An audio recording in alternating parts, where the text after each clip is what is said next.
Hello বন্ধুরা, কেমন আছো তোমরা সবাই? আশা করি প্রতিদিনের মতো তোমরা খুব ভালো আছো। আজকে আবার চলে এসেছি তোমাদের সামনে একটা নতুন ভিডিও নিয়ে। বন্ধুরা, তোমাদের ঘরেও কি এরকমের অনেক পুরনো বালিশের কভার আছে? সেলাই খুলে গেছে, জিপ খারাপ হয়ে গেছে, কি করবে বুঝতে পারছো না? আজকে আমি তোমাদের সাথে শেয়ার করব একটা দারুণ আইডিয়া। একটা বালিশের কভার দিয়ে তোমরা কিন্তু এটা বানিয়ে নিতে পারো। এটা বানানো অনেকটা সহজ। কিভাবে করছি চলো তোমাদের সাথে শেয়ার করি।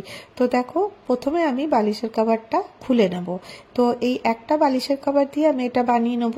তো প্রথমে দেখো, এটা ওপেন করে নিচ্ছি, স্টিচ ওপেনার দিয়ে এখানে আমি এইভাবে খুলে নিচ্ছি।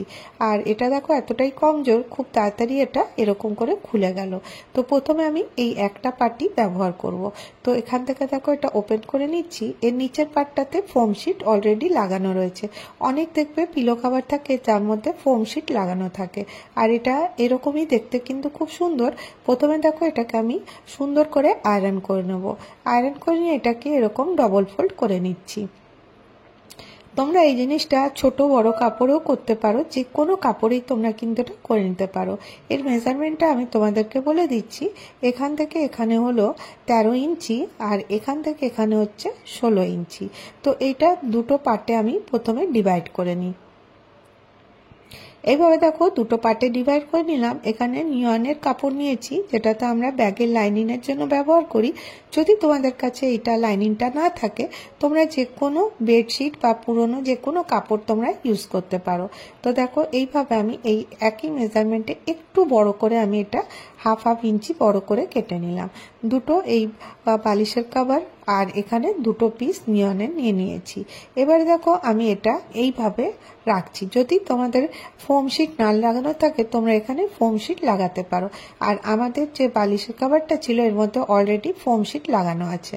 এবার দেখো উপর থেকে এটাকে আমি এরকম করে সেলাই করে নেবো। তো দুটো দিকেই কিন্তু এই একইভাবে এরকমের লাইনিংয়ের কাপড়টা রাখবো, তার উপরে এরকম করে বালিশের কভারটা রেখে এখানে উপর থেকে এইভাবে সেলাই করে দেবো। এরকম করে সেলাই করে নেবো। তো দেখো এটা সেলাই করা হয়ে গেছে। এবারে এটাকে আমি সোজা করে নিচ্ছি। একটু মন দিয়ে দেখো, তাহলেই বুঝতে পারবে খুবই সহজ বানানো। এবার দেখো তোমাদেরকে দেখিয়ে দিই কিভাবে এটা করতে হবে। এইভাবে যখন আমি এরকম করে নেব, এটাকে সুন্দর করে হাত দিয়ে প্রেস করে নিতে হবে। প্রেস করে নেওয়ার পরে এখানে যে এক্সট্রা কাপড়গুলো আছে সেগুলোকে কেটে বাদ করে দিয়ে দিতে হবে। প্রথমে দেখো আমি এটাকে সুন্দর করে খুলে হাত দিয়ে এটা চেপে নিলাম। এরপরে দুটোকেই এই একইভাবেই আমি করে নেব। এরকম করে নেব। এতে কি হবে, তোমাদের জিনিসটার ফিনিশিংটা খুব ভালো আসবে।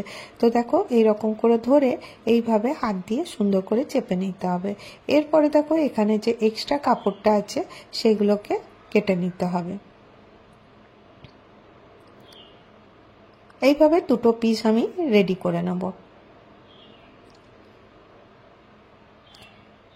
এবার দেখো তোমাদেরকে মেজারমেন্টটা দেখিয়ে দিচ্ছি। 13 ইঞ্চি বা এখান থেকে এটা 16 ইঞ্চি বাই 13 ইঞ্চির এর মেজারমেন্ট হয়েছে।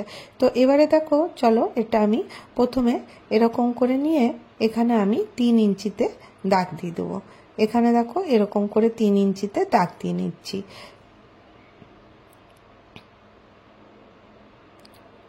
এইভাবে দেখো 3 থেকে বা 2 ইঞ্চি তোমাদের যেরকম সুবিধা হবে সেইভাবে নিতে পারো। 2 ইঞ্চিতেও নিতে পারো। এবার একটা লাইন টেনে নেব। অপর পাশেও দেখো এরকম করে একইভাবে লম্বা করে এরকম করে পয়েন্ট নিয়ে নেব, আর নিয়ে লাইনটা দিয়ে দেবো। দুটো দিকেই কিন্তু এরকম করতে হবে, এই পাশে আর এই পাশে এরকম করে নেব। আর আরেকটা পার্ট যেটা রেডি করে রেখেছিলাম সেদিকেও কিন্তু এরকম করে 2 ইঞ্চি বা 3 ইঞ্চিতে তোমরা এরকম করে মার্জিন টেনে নেবে। এইভাবে দেখো দুদিকেই আমি মার্জিনটা টেনে নিয়েছি। এবারে দেখো আমি মেশিনে তোমাদেরকে দেখিয়ে দেবো কিভাবে এটাকে সেলাই করতে হবে। তো চলো মেশিনে চলে যাই। প্রথমে দেখো আমি তোমাদেরকে দেখাই, এটাকে প্রথমে এরকম করে নিয়েছিলাম। নিয়ে নেওয়ার পরে এটাকে একটা উপর থেকে দাব সেলাই দিয়ে দিতে হবে। এতে কি হবে, জিনিসটা সুন্দর করে ফিক্স হয়ে বসে যাবে। তো দেখো এইভাবে সুন্দর করে হাত দিয়ে চেপে চেপে এটা এরকম করে সেলাই করে নেবো। এইভাবে যখন সেলাই করে নেবো, এর ফিনিশিংটা দেখতে কিন্তু খুব সুন্দর হবে।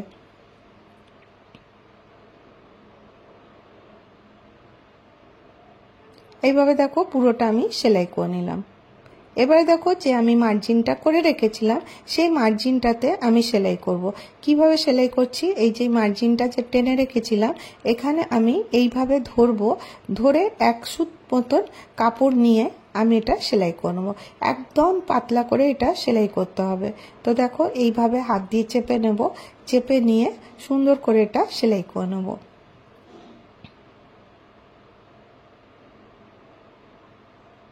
দুপাশেই দেখো এইভাবে আমি সেলাইটা করে নিতে হবে।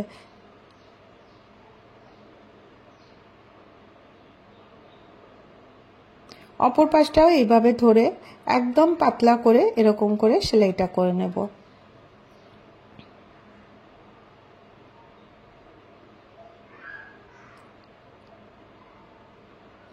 এইটা যেভাবে করছি অপর পাটটাও ঠিক ওইভাবেই আমাকে রেডি করে নিতে হবে। উপরটা সেলাই করে নিয়েছি, দুপাশটাও সেলাই করে নিয়েছি। তো দেখো এই দুটো পার্টই আমি সেলাই করে রেডি করে নিয়েছি। এবারে দেখো এখানে আমি মেজারমেন্ট একটা নিচ্ছি, দাগ থেকে দাগ পর্যন্ত এখান থেকে এখানে মিডিলটা নিয়ে নেব। এখানে 11 ইঞ্চি হয়েছিল আর এখানে আমি 5.5 ইঞ্চিতে দাগ দিচ্ছি। এবারে লেফট আর রাইট, ডান আর বাঁ দিকে 2 ইঞ্চি করে জায়গা ছেড়ে আমি এখানে পয়েন্ট দিয়ে দিচ্ছি। আর এখানে নিচ থেকে 2 ইঞ্চিতে দাগ দিয়ে দিলাম। দাগগুলো নিচে করে নিলাম। এবারে দেখো এর মধ্যে হ্যান্ডেল লাগাতে হবে। হ্যান্ডেলের জন্য তোমরা এরকমের স্ট্রিপ নিতে পারো, এটা কিন্তু ব্যাগের হ্যান্ডেলের জন্য যে স্ট্রিপটা হয় ওটা। আর যদি তোমরা না চাইবে তো তাহলে কাপড় দিয়েও বানিয়ে নিতে পারো। তো এর মেজারমেন্টটা হচ্ছে 11 ইঞ্চি। তো দেখো আমি 2 স্ট্রিপ এইভাবে কেটে নিয়েছি। এবার এটাকে এরকম করে ডবল ফোল্ড করব একটুখানি নিয়ে, আর এই 2 ইঞ্চিতে দিয়ে আর ছোট্ট করে এখানে সেলাই করে নেব। এইভাবে দুপাশেই 2 হ্যান্ডেল আমি এইভাবে লাগিয়ে দেবো। এবারে একটুখানি মন দিয়ে দেখবে এখানে আমি একটা জিপ নেব জিপ লাগাবার জন্য। তো দেখো জিপ আমি কাটছি 11 ইঞ্চির। 11 ইঞ্চির জিপটা আমি এখানে কেটে নিয়েছি। মেজারমেন্ট করে তোমাদেরকে দেখিয়ে দিই, এখান থেকে এটা 11 ইঞ্চি হয়েছে। এবার দেখো জিপটার মধ্যে আমি এদিকে যে কাপড়টা সেলাই করে রেখেছিলাম 2 ইঞ্চি 2 ইঞ্চির, ওরকম তোমরা 2 কাপড় নিয়ে নেবে। এই কাপড়টা অনেক পাতলা ছিল সেই জন্য আমি এটা ডবল করে নিচ্ছি। যদি তোমাদের কাছে মোটা কাপড় থাকবে তাহলে ওটা একটা সিঙ্গেল দিলেই হয়ে যাবে। এবার দেখো যে ফ্রন্ট পার্টটা আছে, যেদিকটা জিপ লাগানো আছে, ওই পাশ থেকে আমি এটাকে এইরকম করে ফোল্ড করব। একটু মন দিয়ে দেখো তাহলেই বুঝতে পারবে কিভাবে করছি। আর উপর থেকে সেলাই করে নেব। এক পাশটা যেভাবে করব অপর পাশটাও সেইভাবে করব। এইভাবে যখন সেলাই করে নেব এখানে আমি ডবল সেলাই করে দেবো। এতে কি হবে, তোমাদের জিপটা খুব ভালো থাকবে, জিপ খারাপ হবে না, আর ফিনিশিংটা একদম বাজারে যেরকম ব্যাগ পাওয়া যায় ঠিক সেই রকম হবে। এবার দেখো এটাকে এরকম করে সোজা করে নেব। তো দেখো এর ফিনিশিংটা কতটা ভালো লাগছে। তো এরকম করে এটাকে রেডি করব। অপর পাশটাও ঠিক ওইভাবেই কাপড়টা নিয়ে এই দেখো আরেকবার দেখিয়ে দিই তোমাদেরকে, এরকম ডবল ফোল্ড করে নিতে হবে। করে নিয়ে ঠিক এর মাঝ বরাবর এইভাবে রাখতে হবে, আর দুপাশটাতে এরকম করে সেলাইটা করে নিতে হবে। এতে কি হবে, তোমাদের জিপটা একদম পারফেক্ট থাকবে, আর জিপ লাগাবার সময় সেলাই করার সময় কোনো অসুবিধা হবে না। তো দেখো এরকম করে আমি এটা সেলাই করে নিলাম। আবার এটাকে সোজা করে নেব। তো দেখো এই রকমের আমার কাছে পিসটা আমি রেডি করে নিয়েছি। দুপাশটা এরকম লাগাবার পরে জিপটা লাগিয়ে দিয়েছি আর একদম সুন্দর হয়ে গেছে। এবার দেখো ব্যাগটা অলরেডি আমি ফিনিশ করে রেখেছিলাম যাতে এর রাফ এজেস দেখা না যায়। তো এটা করলে তোমাদের কি হবে, তোমাদের এটা সেলাই করতে খুব সুবিধা হবে। ঠিক এর একে অপরের উপর এরকম করে রাখবো, ঠিক এইভাবে রেখে উপর থেকে সেলাই করে নেবো। তাতে কি হবে, তোমাদের রাফ এজেসগুলো দেখা যাবে না আর ফিনিশিংটা খুব সুন্দর হবে। তো দেখো এরকম করে এইভাবে রাখবো আর একটু একটু করে এরকম করে সেলাইটা করে নেব। এক পাশটা যেভাবে করব এরকম করে দেখো এইভাবে চেপে এরকম করে সুন্দর করে সেলাই ইজিলি হয়ে যাবে। আর এটা করা অনেকটা সহজ। এই পাশটা আমার সেলাই হয়ে গেল। অপর যে পার্টটা রেখেছিলাম সেই পার্টটা এখানে আমি জয়েন করে দেবো। এইভাবে ধরবো, এর উপরে এরকম করে রেখে আবার লম্বা করে সেলাই করে নেব। দেখো এটা পুরোটা কমপ্লিট হয়ে গেছে, পুরো জিপ লেগে গেছে। এবারে এটাকে জাস্ট খালি এটা টার্ন নিতে হবে। দেখো দুপাশটাই খুব ফিনিশিং এর সাথে হয়েছে।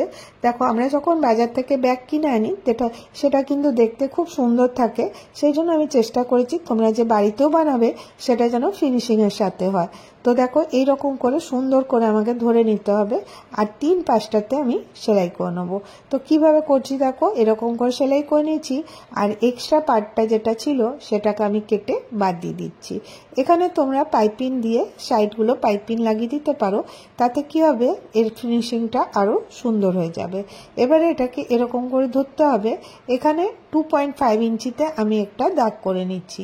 নিচ থেকে আমি এটা করছি, যে দিকটা নিচটা আছে সেই দিকটা 2.5 এ একটা বক্স আমি রেডি করছি নিচের বেসটা বানাবার জন্য। প্রথমে দেখো এখানে 2.5 এ আমি এইভাবে কাট করে নিচ্ছি। এই পাশটা যতটা কাট করলাম এই অপর পাশটাতেও দেখো এইভাবে রেখে ঠিক একই মেজারমেন্টে আমি দাগ দিয়ে দিচ্ছি, দুটো যেন একই মেজারমেন্টে হয়। এইভাবে দেখো এখানটাতেও আমি এইভাবে রেখে এর উপর দিয়ে চক দিয়ে দাগ করে দেবো। আর এটা দেখো এইভাবেই কেটে নেব। কতটা সহজে তোমরা এটা তৈরি করতে পারো, বাড়িতে যে কোনো তোমাদের কাছে পুরনো কাপড় থাকবে সেটা দিয়ে অবশ্যই করতে পারবে। আর বানানো কতটা সহজ তোমরা পুরোটা দেখো তাহলেই বুঝতে পারবে। তো এটা তো রেডি হয়ে গেল। এবারে যে এই দুটো কর্নারকে এরকম করে ধরবো আর এখানে স্টিচ করে নেব। তো দেখো এইভাবে ধরে এই দুটোকে স্টিচ করে নেব। তো স্টিচ কমপ্লিট হয়ে গেছে। এই দেখো দুপাশটাতে আমি কমপ্লিট করে দিয়েছি। আর তোমরা চাইলে রাফ এজেসগুলো যাতে দেখা না যায় তাহলে পরে তোমরা কোনো পাইপিং দিয়ে এটাকে কভার করে দিতে পারো। তো দেখো এইভাবে এক্সট্রা সুতোগুলো আমি কেটে নিলাম। এবার এটা ওপেন করব। দেখো বাড়িতে পড়ে থাকা একটা পুরনো বালিশের কভার দিয়ে তোমরা সুন্দর একটা খুব ভালো সাইজের ব্যাগ রেডি করতে পারো। এটা তোমরা যে কোনো বাইরে গেলে তোমরা নিয়ে যেতে পারো। এটা কিন্তু খুব কাজের, এটা ছোট বড় বিভিন্ন সাইজের বানাতে পারো। তো দেখো এটা ফিনিশিংটা কতটা ভালো হয়েছে, আর এটা নিতেও কিন্তু খুব সুবিধা। আর দেখো এর মধ্যে জিপটাও লেগে গেছে, আর কত সহজেই তোমরা এটা বানাতে পারো তোমরা দেখেই বুঝতে পারলে। আর এবারে দেখো এই কোনাগুলো এখানে স্টিচ করে দিয়েছিলাম, তো এটা দেখতে কিন্তু একদম লুকটা বাইরের যে বাজার থেকে কিনে আনি সেরকম। তো কেমন লাগছে তোমাদের আজকের আইডিয়াটা? ভালো লাগলে চ্যানেলটাকে লাইক করো, শেয়ার করো আর সাবস্ক্রাইব করতে ভুলো না। আজকের ভিডিও এতটাই, আবার দেখা হবে নেক্সট ভিডিওতে। ভালো থেকো, সুস্থ থেকো, বাই বাই।